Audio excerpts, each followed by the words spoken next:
नमस्कार दोस्तों, पीएलटेक्स में आपका बहुत बहुत स्वागत है। दोस्तों आज के इस क्लास में यूपी ट्रिपल एस सी पेट 2023 के लिए यूथ कंपटीशन का प्रैक्टिस सेट छठा लेकर आया हूं और इस प्रैक्टिस सेट के अंतर्गत हम लोग सभी क्वेश्चंस को सॉल्व करेंगे। दोस्तों यदि आप हमारे चैनल पर नए हैं तो चैनल को सब्सक्राइब कीजिए, लाइक कीजिए, शेयर कीजिए। दोस्तों इसके पहले 5 प्रैक्टिस सेट कंप्लीट करा दिए गए हैं। यदि आपने अभी तक नहीं देखे तो आप इसी वीडियो के डिस्क्रिप्शन में आपको लिंक मिल जाएगा, वहाँ पर जाके आप लोग देख सकते हैं। दोस्तों आइए शुरू करते हैं। बहुत ही बेहतरीन प्रश्नों का कलेक्शन है, तो आप लोग क्लास को पूरा देखें और अंत तक बने रहें। क्वेश्चन नंबर पहला है इस प्रैक्टिस सेट का, निम्नलिखित युद्धों को नीचे दिए गए कोड के आधार पर कालानुक्रम में व्यवस्थित कीजिए। तो यहाँ पर आपको कालानुक्रम में व्यवस्थित करना है दिए गए ऑप्शंस को। तो यहाँ पर राइट आंसर जो बनेगा इस क्वेश्चन का ऑप्शन डी राइट जवाब हो जाएगा। सेकेंड, फर्स्ट, 4, 3 पहले आएगा यहाँ पर सेकेंड बहादुरपुर, उसके बाद आएगा धर्मत, उसके बाद आएगा सामूगढ़ और उसके बाद में लास्ट में खजुआ आएगा। तो ये इसका व्यवस्थित क्रम बनेगा। ऑप्शन डी राइट जवाब हो जाएगा, ध्यान रखिएगा। Next question, question number second है, निम्नलिखित में से किस मध्यकालीन शासक ने सार्वजनिक वितरण प्रणाली प्रारंभ की थी? तो आपको दोस्तों इस क्वेश्चन का राइट आंसर बताना है। तो राइट आंसर हो जाएगा ऑप्शन ए अलाउद्दीन खिलजी। सार्वजनिक वितरण प्रणाली अलाउद्दीन खिलजी ने प्रारंभ की थी। Next question, question number third है, भारतीय दर्शन की प्रारंभिक शाखा कौन है इनमें से? तो भारतीय दर्शन की प्रारंभिक शाखा सांख्य है। ऑप्शन ए राइट जवाब बनेगा दोस्तों। नेक्स्ट क्वेश्चन, द्वितीय बौद्ध समिति का आयोजन कहाँ पर हुआ था? तो द्वितीय बौद्ध समिति का आयोजन वैशाली में हुआ था दोस्तों। नेक्स्ट क्वेश्चन, क्वेश्चन नंबर 5 है, चन्हू दड़ों के उत्खनन का निर्देशन किया था। तो किसने किया था? तो राइट आंसर हो जाएगा इस क्वेश्चन का ऑप्शन बी J.H. माइके ने किया था दोस्तों। अगला क्वेश्चन, क्वेश्चन नंबर 6 है, 1935 के भारत सरकार अधिनियम के संदर्भ में निम्नलिखित कथनों पर विचार कीजिए। तो राइट आंसर आपको देना है दिए गए ऑप्शंस में से। तो राइट आंसर हो जाएगा ऑप्शन फर्स्ट दिया गया, अधिनियम के अनुसार गवर्नर के प्रांतों में द्वैत शासन का उन्मूलन कर दिया गया तथा प्रांतीय स्वायत्तता आरंभ की गई। तो यहाँ पर राइट आंसर केवल फर्स्ट ऑप्शन सही जवाब बनेगा। बढ़ते हैं अगले क्वेश्चन की ओर। क्वेश्चन नंबर यहाँ पर 7 है, फॉरवर्ड ब्लॉक के संस्थापक थे, इनमें से आपको बताना है दिए गए ऑप्शंस में से। तो राइट आंसर हो जाएगा सुभाष चंद्र बोस, इसका राइट आंसर बनेगा। क्वेश्चन नंबर अगला है, बारदौली सत्याग्रह का नेतृत्व किसने किया 1928 में? तो राइट आंसर बनेगा सरदार वल्लभ भाई पटेल ने। नेक्स्ट क्वेश्चन, क्वेश्चन नंबर 9 है, निम्नलिखित नेताओं में से कौन एक स्वदेशी के समर्थक थे? तो यहाँ पर इस क्वेश्चन का दोस्तों आपको राइट आंसर बताना है। तो राइट आंसर हो जाएगा अरविंद घोष, राइट जवाब बनेगा। बढ़ते हैं अगले क्वेश्चन की ओर। क्वेश्चन नंबर अगला है 10 क्वेश्चन नंबर है, निम्नलिखित को सुमेलित कीजिए तथा नीचे दिए गए कूट से सही उत्तर का चयन कीजिए। तो राइट आंसर यहाँ पे आपको बताना है दोस्तों। तो राइट आंसर हो जाएगा ऑप्शन ए का 2, बी का 1, सी का 3 और डी का 4 राइट जवाब बनेगा। राजा राम मोहन राय आत्मीय सभा से इनका मिलान हो जाएगा और 1815 में इन्होंने इसकी स्थापना की थी। बी में दिया गया देवेंद्र नाथ टैगोर तत्वबोधिनी सभा, ऑप्शन ए से मिलान हो जाएगा और 1839 में इसकी स्थापना हुई थी, 1839 आप लोग ध्यान रखिएगा। ऑप्शन सी में दिया गया विवेकानंद, तो इसका जो मिलान हो जाएगा रामकृष्ण मिशन, थर्ड से मिलान हो जाएगा और 1897 में इसकी स्थापना की थी। आत्माराम पांडुरंग प्रार्थना समाज से इनका मिलान हो जाएगा और प्रार्थना समाज की स्थापना 1867 में की थी, इस बात को भी ध्यान रखिएगा। बढ़ते हैं अगले क्वेश्चन की ओर। क्वेश्चन नंबर 11 है, निम्नलिखित समुद्री धाराओं में से कौन हिंद महासागर की धारा नहीं है दिए गए विकल्प में से? तो राइट आंसर यहाँ पर जो बनेगा दोस्तों ऑप्शन डी वेंगुएला धारा दक्षिणी अटलांटिक महासागर की एक ठंडी धारा है और इसकी उत्पत्ति की अगर हम बात करें तो दक्षिणी अटलांटिक प्रवाह के दक्षिणी अफ्रीका के पश्चिमी तट से टकराने से होती है। नेक्स्ट क्वेश्चन, क्वेश्चन नंबर 12 है, निम्नलिखित में से कौन सा युग्म सही सुमेलित नहीं है? तो राइट आंसर आपको देना है। तो राइट आंसर हो जाएगा ऑप्शन डी नाइजीरिया रबात से सुमेलित नहीं है। यहाँ पर आप लोग ध्यान रखिएगा, नाइजीरिया जो है नाइजीरिया अबूजा से सुमेलित है दोस्तों। अबूजा नाइजीरिया की जो राजधानी है वो अबूजा है।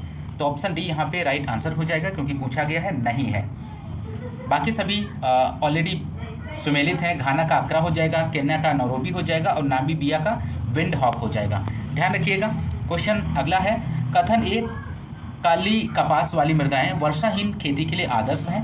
कारण आर दिया गया, काली कपास वाली मृदाएं सूक्ष्म कणिक हैं। नीचे दिए गए कूट से सही उत्तर चुनिए। तो यहाँ पर दोस्तों इस क्वेश्चन का जो राइट आंसर हो जाएगा ऑप्शन डी, ए गलत है, आर सही है। अगला क्वेश्चन 14 है, जम्मू श्रीनगर राजमार्ग पर जवाहर सुरंग संबंधित है। किससे संबंधित है दोस्तों? तो राइट आंसर हो जाएगा पीर पंजाल श्रेणी से संबंधित है। ध्यान रखिएगा, महत्वपूर्ण प्रश्न है। अगला क्वेश्चन नंबर 15 है, भारत के किस राज्य में महिला साक्षरता न्यूनतम है? आपको बताना है दोस्तों। तो भारत में बिहार राज्य यहाँ पे राइट आंसर बनेगा, ऑप्शन ए सही जवाब हो जाएगा।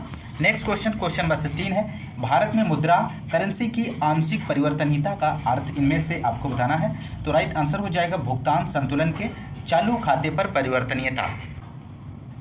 अगला क्वेश्चन नंबर 17 है, भारत में निर्धनता के स्तर का आकलन किया जाता है। तो किसके द्वारा किया जाता है? तो राइट आंसर हो जाएगा ऑप्शन सी, परिवार के उपभोग व्यय के आधार पर भारत में निर्धनता के स्तर का आकलन किया जाता है। क्वेश्चन नंबर 18 है, भारत में हरित क्रांति के प्रणेता कौन थे? मोस्ट इंपॉर्टेंट प्रश्न है। यहाँ पर इस क्वेश्चन का राइट आंसर आपको देना है। तो राइट आंसर हो जाएगा भारत में हरित क्रांति के जनक जो हैं एम.एस. स्वामीनाथन है, ऑप्शन सी सही जवाब बनेगा। क्वेश्चन नंबर अगला 19 है, नरसिम्हम समिति निम्नलिखित में से किस सुधार से संबंधित थी? तो राइट आंसर हो जाएगा ऑप्शन सी, बैंकिंग संरचना में सुधार से संबंधित है। क्वेश्चन नंबर अगला 20 है, राजकोषीय नीति का विनिधान है, इनमें से कौन सा है? तो राइट आंसर हो जाएगा राजकोषीय नीति का विनिधान घाटे की बजट नीति है, ऑप्शन सी सही जवाब बनेगा। क्वेश्चन नंबर 21 है, अक्टूबर 1959 में पंचायती राज भारत में सर्वप्रथम आरंभ किया गया था। तो कहाँ से कहाँ किया गया था? तो राइट आंसर हो जाएगा ऑप्शन ए, राजस्थान में। बलवंत राय मेहता समिति की सिफारिशों के अनुरूप सर्वप्रथम राजस्थान विधानसभा ने 2 सितंबर 1959 को पंचायती राज अधिनियम पारित किया था। तो आप लोग ध्यान रखिएगा। और इसका विधिवत उद्घाटन 2 अक्टूबर 1959 को नागौर राजस्थान में पंडित जवाहरलाल नेहरू ने किया था। महत्वपूर्ण प्रश्न है, पूछा जाता है। और राजस्थान के बाद आंध्र प्रदेश में पंचायती राज व्यवस्था का शुभारंभ किया गया था। क्वेश्चन नंबर अगला 22 है, राष्ट्रपति लोकसभा को कब भंग कर सकता है? तो राइट आंसर हो जाएगा केंद्रीय मंत्रिमंडल की अनुशंसा पर राष्ट्रपति लोकसभा को भंग कर सकता है। क्वेश्चन नंबर अगला 23 है, संघीय संविधान की सामान्य विशेषताओं की सूची नीचे दी गई है, अंत में दिए गए कूट की सहायता से उन विशेषताओं को चयन कीजिए। सूची यहाँ पे दी गई है, तो यहाँ पर आपको राइट आंसर बताना है। तो राइट आंसर हो जाएगा दोस्तों यहाँ पर इस क्वेश्चन का ऑप्शन सी, फर्स्ट, सेकेंड और फोर्थ। फर्स्ट लिखित एवं कठोर संविधान है, और सेकेंड यहाँ पर केंद्र और संघातरित इकाइयों के मध्य शक्तियों का बंटवारा है, और फोर्थ यहाँ पे द्विसदनीय राष्ट्रीय विधानमंडल है। क्वेश्चन नंबर अगला है 24। क्वेश्चन नंबर देख लेते हैं दोस्तों, निम्नलिखित में से किन अनुच्छेदों को राष्ट्रीय आपातकाल के दौरान निलंबित नहीं किया जा सकता है? मोस्ट इंपॉर्टेंट प्रश्न है आपकी परीक्षा के दृष्टिकोण से। तो दोस्तों आपको इस क्वेश्चन का राइट आंसर देना है दिए गए ऑप्शंस में से। तो राइट आंसर यहाँ पे हो जाएगा ऑप्शन डी, अनुच्छेद 20 तथा 21 इसका सही जवाब बनेगा। क्वेश्चन नंबर अगला है 25 है, भारत के संविधान में उद्देशिका का विचार लिया गया है। तो उद्देशिका का विचार कहाँ से लिया गया है?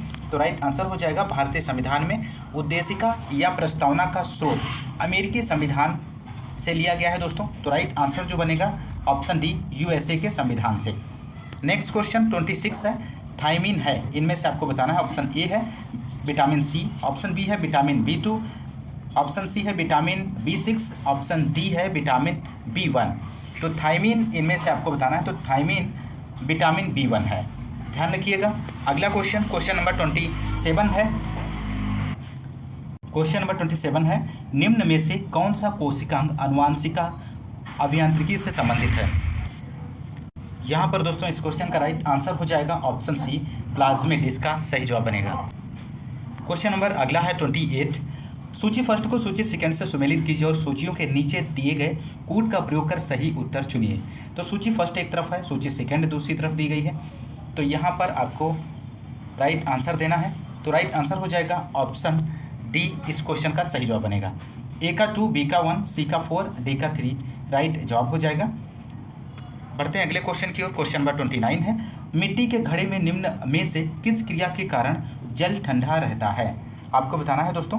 तो राइट आंसर हो जाएगा वाष्पीकरण, इसका सही जवाब बनेगा।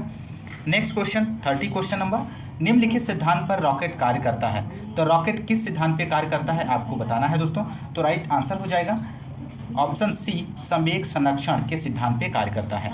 अगला क्वेश्चन नंबर 36 है, हिंदी से संबंधित क्वेश्चन है। सूरदास के गुरु थे, इनमें से आपको बताना है। तो राइट आंसर हो जाएगा सूरदास के गुरु वल्लभाचार्य थे, ऑप्शन सी राइट जवाब बनेगा। क्वेश्चन नंबर 37 है दोस्तों, लोकोक्ति का सामान्य अर्थ है, इनमें से आपको बताना है। तो लोकोक्ति का सामान्य अर्थ हो जाएगा लोक की उक्ति।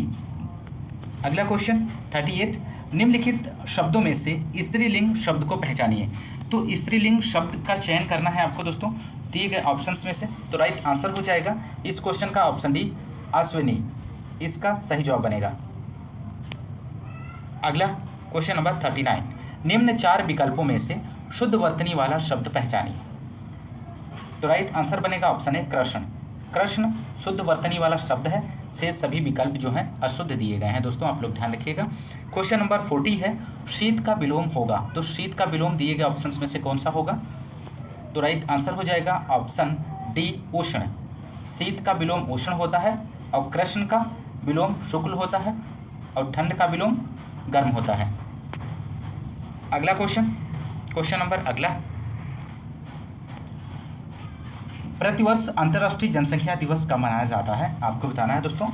यहाँ पर इस क्वेश्चन का जो राइट आंसर हो जाएगा ऑप्शन ए, 11 जुलाई। 11 जुलाई विश्व जनसंख्या दिवस और 15 अगस्त को स्वतंत्रता दिवस और 31 अक्टूबर को इंदिरा गांधी पुण्यतिथि राष्ट्रीय एकता दिवस के रूप में और 22 मार्च को विश्व जल दिवस के रूप में मनाया जाता है। अगला क्वेश्चन नंबर 53, कृषि क्षेत्र से उत्पन्न होने वाले मीथेन गैस के अतिरिक्त एक मुख्य ग्रीन हाउस गैस क्या है। तो राइट आंसर हो जाएगा option A, nitrous oxide, option A सही जवाब बनेगा। क्वेश्चन नंबर 54 है, भारत में कुल कितने संरक्षित जैवमंडल बायोस्फीयर रिजर्व हैं। तो राइट आंसर हो जाएगा भारत में कुल 18 संरक्षित जैवमंडल हैं। जैवमंडल संरक्षित क्षेत्र आनुवांशिक विभिन्नता से संबंधित होते हैं, जिनमें जीवों की आनुवांशिकता को बनाए रखने के लिए उन्हें संरक्षण प्रदान किया जाता है। तो राइट आंसर ऑप्शन सी हो जाएगा दिए गए विकल्प में से। क्वेश्चन नंबर 55 है, भारतीय कपास अनुसंधान संस्थान कहाँ स्थित है। तो आपको बताना है दोस्तों भारतीय कपास अनुसंधान संस्थान कहाँ स्थित है। तो राइट आंसर हो जाएगा इस क्वेश्चन का ऑप्शन बी, नागपुर में, इसका राइट जवाब बनेगा। केंद्रीय कपास अनुसंधान केंद्र नागपुर महाराष्ट्र में स्थित है और इसकी स्थापना की यदि हम बात करें तो 1976 में इसकी स्थापना हुई थी। और इसके अलावा अनुसंधान केंद्रों की यदि हम बात करें तो केंद्रीय चावल अनुसंधान केंद्र कटक उड़ीसा में है, राष्ट्रीय गन्ना अनुसंधान केंद्र लखनऊ उत्तर प्रदेश में है, केंद्रीय आलू अनुसंधान केंद्र शिमला हिमाचल में है, केंद्रीय तंबाकू अनुसंधान केंद्र राजमुंद्री आंध्र प्रदेश में है, राष्ट्रीय वन अनुसंधान संस्थान देहरादून उत्तराखंड में है। बहुत ही महत्वपूर्ण है, आप लोग ध्यान रखिएगा, महत्वपूर्ण जानकारी है। बढ़ते हैं अगले क्वेश्चन की ओर। क्वेश्चन नंबर 56, इनमें से कौन सा यूरोपीय देश है। दिए गए ऑप्शंस में से आपको सही आंसर का चयन करना है। तो यहाँ पर इस क्वेश्चन का राइट आंसर हो जाएगा ऑप्शन ए, बुल्गारिया। बुल्गारिया एक यूरोपीय देश है, इसकी राजधानी सोफिया है, आप लोग ध्यान रखिएगा, सोफिया, इसकी राजधानी सोफिया है। जबकि सूडान, बेनिन और घाना अफ्रीका महाद्वीप का देश है, आप लोग ध्यान रखिएगा। क्वेश्चन नंबर अगला 57 है, राज्यसभा के पदेन अध्यक्ष कौन होते हैं। तो राइट आंसर हो जाएगा उपराष्ट्रपति। अनुच्छेद 63 के अनुसार भारत का एक उपराष्ट्रपति होगा। उपराष्ट्रपति राज्यसभा का पदेन अध्यक्ष होता है, परंतु राज्यसभा का सदस्य नहीं होता है, आप लोग इस बात को भी ध्यान रखिएगा। क्वेश्चन नंबर 58, प्रसिद्ध विरूपाक्ष मंदिर कहाँ अवस्थित है। महत्वपूर्ण प्रश्न है। तो विरूपाक्ष मंदिर हम्पी कर्नाटक में अवस्थित है। यह मंदिर भगवान शिव को समर्पित है, ऑप्शन ए यहाँ पे राइट जवाब हो जाएगा। दोस्तों यदि आपको क्लास पसंद आ रही है तो क्लास को ज़्यादा से ज़्यादा लाइक और शेयर करना मत भूलिए। दोस्तों आप लोग इस चैनल को सपोर्ट करते रहिए और इस चैनल के माध्यम से आपको यूपी पेट 2023 के लिए रेगुलर क्लासेस आपको प्रोवाइड की जाती रहेंगी। दोस्तों मिलते हैं नेक्स्ट क्लास में, तब तक के लिए नमस्कार, जय हिंद, धन्यवाद।